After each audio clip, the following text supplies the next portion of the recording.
Hey everyone, कैसे हैं आप सब। आई होप आप सब अच्छे होंगे। तो हमने अपनी पॉलिटी की लास्ट वीडियो में क्या देखा था, राज्यसभा के बारे में हमने प्रॉपर डिस्कशन कर ली थी कि क्या एज होती है, कितने साल का टेन्योर होता है और ये सब हमने राज्यसभा की पावर्स वगैरह सब कुछ देख लिया था। तो आज हम क्या डिस्कस करेंगे, लोकसभा के बारे में डिस्कस करेंगे। उस वीडियो में हमने राज्यसभा के बारे में डिस्कस किया था और इस वीडियो में हम लोकसभा के बारे में डिस्कस करें। तो चलिए स्टार्ट करते हैं। लोकसभा, जैसे कि मैंने आपको अपनी लास्ट वीडियो में बताया था कि लोकसभा क्या होती है, लोअर हाउस होती है और क्या होती है, पॉपुलर हाउस भी होती है। ये पॉपुलर हाउस इसलिए होती है क्योंकि पब्लिक इनको डायरेक्टली वोट करती है। और क्या होता है, ये फर्स्ट चैम्बर होता है। और जब इनको पब्लिक डायरेक्टली वोट करती है तो मतलब उसमें कोई ना कोई हमारी एज भी होती होगी। तो एज हमारी क्या होती है, पहले हमारी कितनी एज होती थी वोट करने की, 21 ईयर्स होती थी और अब हमारी एज कितनी होती है वोट करने की, 18 ईयर्स। तो मतलब कि चेंज आया तो मतलब अमेंडमेंट हुई होगी कुछ ना कुछ जरूर। तो वो हमारी अमेंडमेंट क्या थी, वोटिंग एज हमारी क्या थी, पहले 21 थी फिर 18 होगी। तो ये कौन से अमेंडमेंट के तहत बदली है, ये बदली है 61st कॉन्स्टिट्यूशनल अमेंडमेंट एक्ट 1988 और इफेक्ट में कब आई है, 1989। मतलब कि सबसे पहले लोकसभा में मैंने आपको क्या बताया कि अगर इनको डायरेक्टली पब्लिक वोट करती है, ये पॉपुलर हाउस होते हैं, तो उसमें हमारी वोट कर सकते हैं। तो सबसे पहले हमारी बात क्या आएगी, एज की बात आएगी। एज हमारी पहले कितनी होती थी, 21 साल की उम्र वाला बंदा क्या कर सकता था, वोट कर सकता था। बट अब क्या है, 18 साल की उम्र वाला बंदा वोट करेगा। तो मतलब अमेंडमेंट आई है कुछ ना कुछ। तो वो कौन सी अमेंडमेंट थी, 61st कॉन्स्टिट्यूशनल अमेंडमेंट एक्ट 1988 और इफेक्टिव कब हुई वो, 1989। तो अब देखते हैं हम लोकसभा के मेंबर्स वगैरह के बारे में बात करते हैं।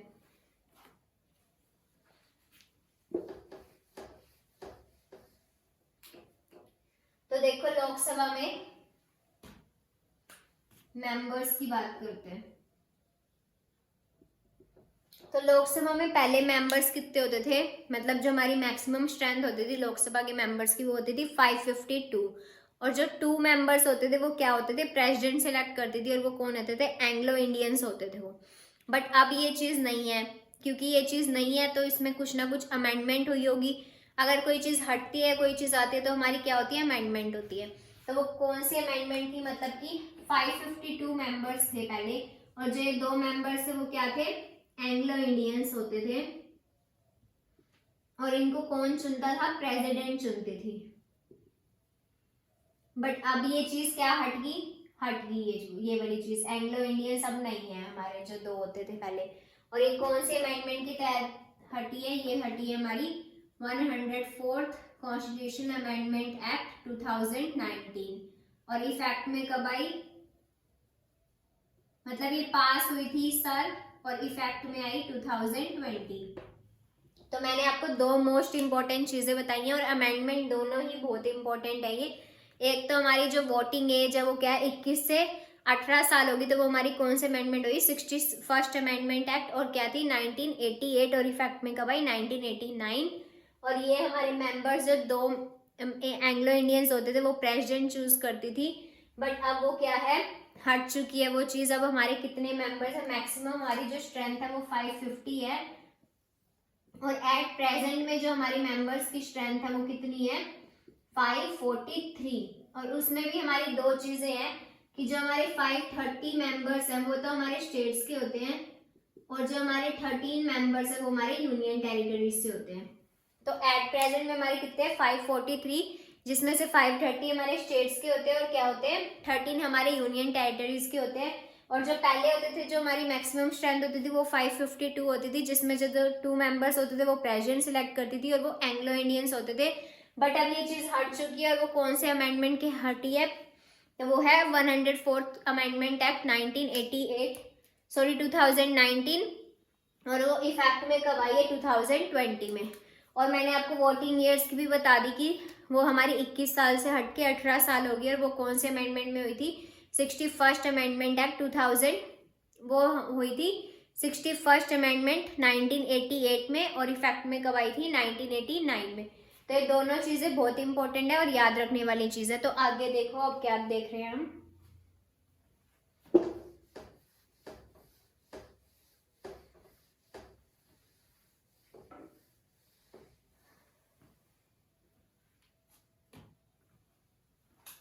और क्या है, मैंने आपको एक चीज बताई थी राज्यसभा के बारे में कि राज्यसभा हमारी डिसॉल्व नहीं हो सकती, बट क्या है, लोकसभा हमारी डिसॉल्व हो सकती है। और राज्यसभा का हमारा टेन्योर कितना था, 6 इयर्स का टेन्योर था, लेकिन लोकसभा का हमारा कितना टेन्योर है, 5 इयर्स। और ये 6 इयर्स भी हो सकती है, और वो कब हो सकती है, in case of national emergency.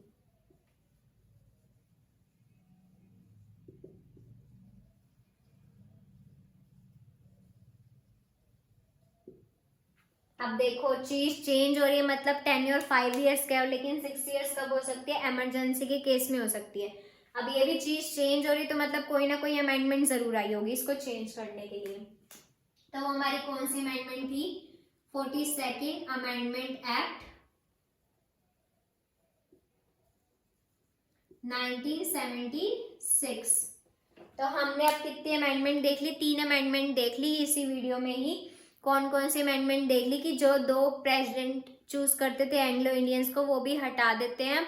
और वो कौन से अमेंडमेंट में थी, हमारी 104th अमेंडमेंट एक्ट होती थी, 2019 में हुई थी वो पास। और उसके बाद हमने क्या देखा, वोटिंग एज हमारी कितनी थी, 61st अमेंडमेंट में चेंज हुई, वो 21 से 18 हो गई थी, और वो 1988 में पास हुई थी, और 1989 में वो इफेक्ट में आ गई थी। और इसको देखो, जो हमारा 5 इयर्स का टेन्योर था वो 6 इयर्स का हो गया, वो कौन से, इमरजेंसी के केस में होता है। ये भी कोई ना कोई अमेंडमेंट लाई होगी, तो वो कौन सी अमेंडमेंट है, 42nd अमेंडमेंट एक्ट 1976। तो चलिए अब आगे देखते हैं।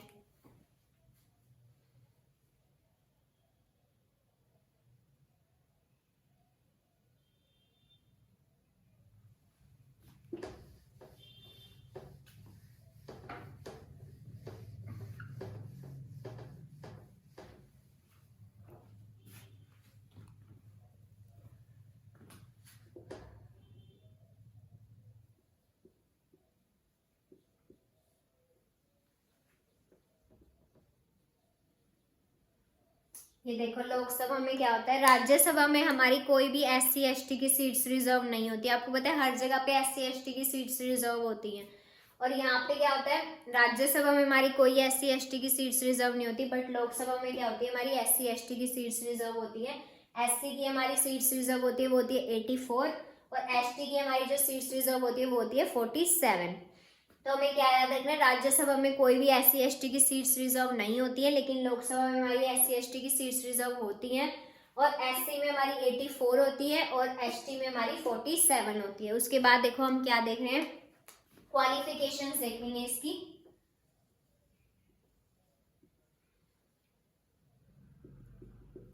क्वालिफिकेशंस में मैंने आपको बताया था कि लगभग सबकी क्वालिफिकेशन सेम होती है। वही चीज़ होनी चाहिए कि सिटीजन ऑफ इंडिया होना चाहिए, और ऑफिस ऑफ प्रॉफिट मतलब कि 2 जगह पे नौकरी करता हुआ नहीं होना चाहिए, या 2 जगह पे सैलरी लेता हुआ नहीं होना चाहिए। एक ही जगह पे नौकरी करता हुआ होना चाहिए, और एक ही जगह पे सैलरी लेता हुआ होना चाहिए। सिटीजन ऑफ इंडिया होना चाहिए, और बैंकरप्ट होना चाहिए।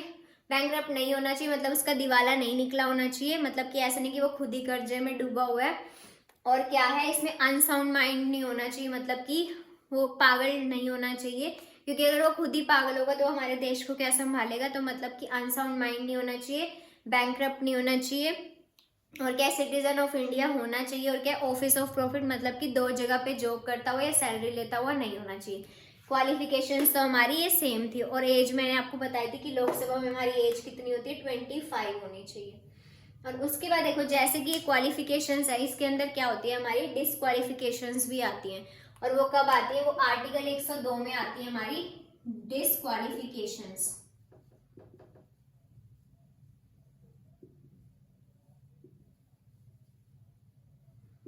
और डिसक्वालिफिकेशंस भी हमारी 2 तरीके से होती है कि जैसे आपने देखा है कि हमारे फॉर्म रिजेक्ट हुए हैं अभी। और वो फॉर्म क्यों रिजेक्ट हुए हैं हमारे, क्योंकि उसमें हमने कुछ ना कुछ या तो चीज़ गलत भरी होगी, या फिर हमारी कुछ ना कुछ चीज़ पूरी नहीं थी, डॉक्यूमेंट्स पूरे नहीं थे। तो ऐसी डिसक्वालिफिकेशन भी हो सकते है। क्या हो सकता है कि मान लो उन्होंने अपनी एज गलत दिखा दी हो, या फिर वो कहीं ऐसे हो कि मतलब थोड़े से अनसाउंड माइंड के हो, वो थोड़े से ऐसे हो स्टेबल माइंड के नहीं हो, तो मतलब कुछ भी ऐसी चीज जो हमें बाद में पता लगती है, तो वो क्या कर सकते हैं, हम डिस्क्वालिफिकेशन में भी उनको हटा सकते हैं। और डिस्क्वालिफिकेशन भी 2 तरीके से होती है। वो कैसे कैसे होगी, एक तो हमारी क्वालिफिकेशन के बेस पे होगी और दूसरी क्या होगी, हमारी पार्टी चेंजर। अब ये क्या है, ये देखो क्वालिफिकेशन के बेसिस पे तो जैसे मैंने आपको बताया कि वही सब चीज कुछ भी हो सकता है, या तो यूं होगा कि हाँ वो उसकी एज कम या ज्यादा होगी, कुछ भी मतलब कम एज होगी उसकी, या फिर क्या होगा वो अनसाउंड माइंड हो सकता है, या फिर वो इंडिया का सिटीजन नहीं होगा, ये सब चीजें होंगी। तो उस चक्कर में डिस्क्वालिफिकेशन में क्या हो जाएगी, क्वालिफिकेशन आएगी तो उसमें कौन कौन हटाएगा, प्रेसिडेंट हटाएगा और कौन हटाएगा, इलेक्शन कमीशन ऑफ इंडिया।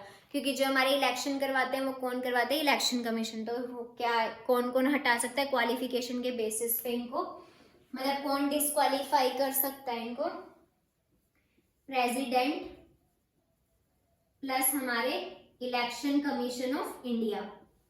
और उसके बाद देखो पार्टी चेंजर के अंदर क्या है कि जैसे मान लो एक बंदा है, वो जीत गया पार्टी में, मतलब जीतने के बाद उसने पार्टी बदल ली, मतलब कि हो गया कि हाँ उसको दूसरी पार्टी में ज्यादा फायदा दिख रहा है, तो वो जीतने के बाद दूसरी वाली पार्टी में शिफ्ट हो गया। तो क्या होएगा, उसको डिस्क्वालीफाई कर देंगे। तो क्योंकि ऐसा कोई भी वो नहीं है कि अगर हम जीत गए उसमें तो हम ऐसे पार्टी चेंज कर लें। और अगर पार्टी चेंज करें तो सामने हमें कौन देख रहा है, मतलब वहां पे जो लोग बैठे हैं और जो मेन हेड होता है लोकसभा का, मतलब स्पीकर होता है लोकसभा, जो हमारे चेयरमैन होते हैं, वो ये चीज देख रहे हैं कि हाँ इसने पार्टी बदली, तो क्या कर देंगे उसको, वो डिस्क्वालीफाई कर देंगे। क्योंकि जो हमारे लोकसभा में मेन जो होता है हमारा क्या होता है, वो चेयरमैन कौन होता है लोकसभा का, हमारा चेयरमैन होता है हमारा स्पीकर। और राज्यसभा में कौन होता है, वाइस प्रेसिडेंट।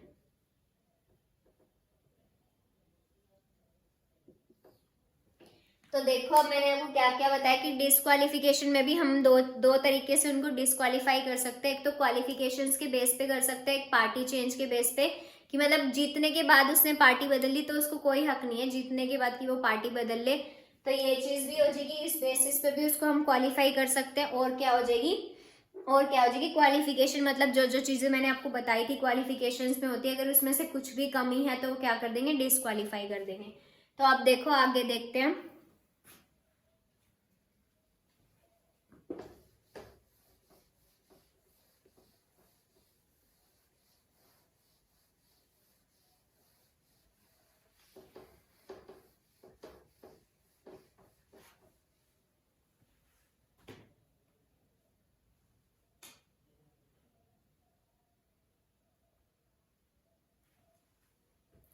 जैसे कि देखो अब हमारी ये सब चीजें होती हैं, ठीक है, तो उसमें क्या होता है, जब हमारी न्यू लोकसभा आएगी, न्यू लोकसभा आ गई तो उसको मतलब कि कौन वो करने आते हैं, प्रेसिडेंट आएंगे और सबको क्या करेंगे, शपथ दिलवाएंगे और सबको कॉन्ग्रेचुलेट करेंगे कि हाँ आपने बहुत अच्छा काम किया, ठीक है।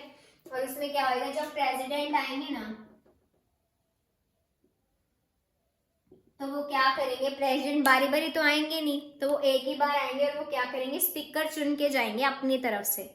और वो जो अपनी तरफ से स्पीकर चुन के जाएंगे, क्योंकि अभी तक तो जो न्यू लोकसभा बनी है एकदम इंस्टेंट तो हमारा स्पीकर चुना नहीं गया, बट प्रेसिडेंट तो उसी टाइम ही आ गई और वो क्या सबको कॉन्ग्रेचुलेट करिए, और वो अपनी तरफ से एक स्पीकर को चुन के गई है। तो उस स्पीकर को हम क्या बोलेंगे, मतलब जो प्रेसिडेंट चुन के गई है वो असली स्पीकर नहीं है अभी, वो क्या है, स्पीकर से पहले वाला स्पीकर है। तो इसको आप ऐसे याद रख सकते हो, जो अभी तक स्पीकर बना नहीं है, मतलब कि उसको अभी सिर्फ ये कहा है कि जब तक नया स्पीकर नहीं आ जाता है जब तक के लिए आप स्पीकर हो। तो वो क्या बनेगा, स्पीकर जो कि किसने बनाया, हमारे प्रेसिडेंट ने बनाया। और वो कौन होता है, वो होता है हमारा जो सीनियर मेंबर होते हैं ना, सीनियर मेंबर। और वो सीनियर मेंबर एज से नहीं देखा जाता, वो सीनियर मेंबर देखा जाता है कि उसने कितने इलेक्शन जीते, मतलब जिसने सबसे ज्यादा इलेक्शन जीते उसको ही मौका देती है प्रेसिडेंट स्पीकर बनने का। और वो क्या देखता है, वो यही सब काम देखता है कि वो अच्छे से चल रहा है सारा काम या नहीं चल रहा है। तो उसके बाद क्या होता है कि जो भी जीती हुई पार्टी होती है उसमें से जो भी सिलेक्ट होता है, जो हमारा स्पीकर होता है, या क्या करते हैं, जो हमारा जो प्रेसिडेंट चुन की गई है ना हमारा स्पीकर, वो भी वोट कर सकती है खुद का स्पीकर बनने के लिए, मतलब असली स्पीकर के लिए भी वो वोट डाल सकते हैं उसके। अगर वो जीत जाता है तो वो अब हमारा वो स्पीकर नहीं है जो प्रेसिडेंट ने चुने, वो अब हमारा असली स्पीकर होगा, क्योंकि ये तो एक बार टेम्परेरी बेसिस पे प्रेसिडेंट चूज करके रख गए हमारे लिए। बट क्या है, अगर बाद में भी वोट इसी को मिलते हैं तो ये हमारा क्या हो जाएगा, असली वाला स्पीकर हो जाएगा, जो मतलब हमारा मेन स्पीकर होना था। तो इसमें क्या है, अगर प्रेसिडेंट हमारे लिए चुन के गई है तो क्या है, वो भी अपने लिए क्या कर सकता है, स्पीकर के लिए वोट डाल सकता है। और अगर कोई और कोई दूसरा स्पीकर चुना गया तो हमारा मेन स्पीकर वो माना जाएगा। तो उसके बाद देखो मैंने आपको क्या क्या बता दिया इसमें। आज की वीडियो में मैंने आपको मेंबर्स बता दिए सारे कि हमारे कितने मेंबर्स होते हैं। जो 2 मेंबर्स हट जाते हैं वो प्रेसिडेंट पहले चुनते थे एंग्लो इंडियंस को, उसमें हमारी अमेंडमेंट हुई थी। और उसके बाद हमारी एज देख ली थी हमने कि 21 से जो हमारी 18 एज हुई है उसमें भी हमारी अमेंडमेंट हुई थी, 61st अमेंडमेंट।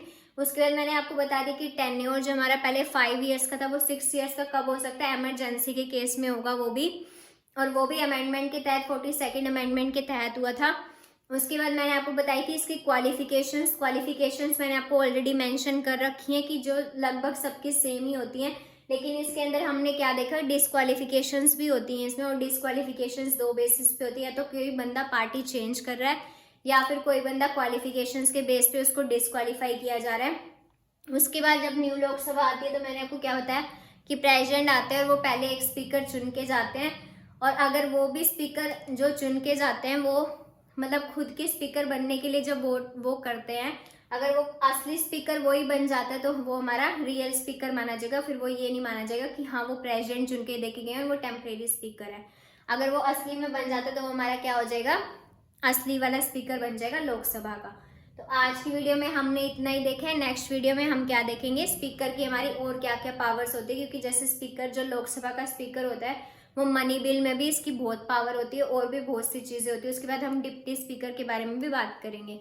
तो आज की वीडियो में बस इतना ही। तो thank you so much for watching this video.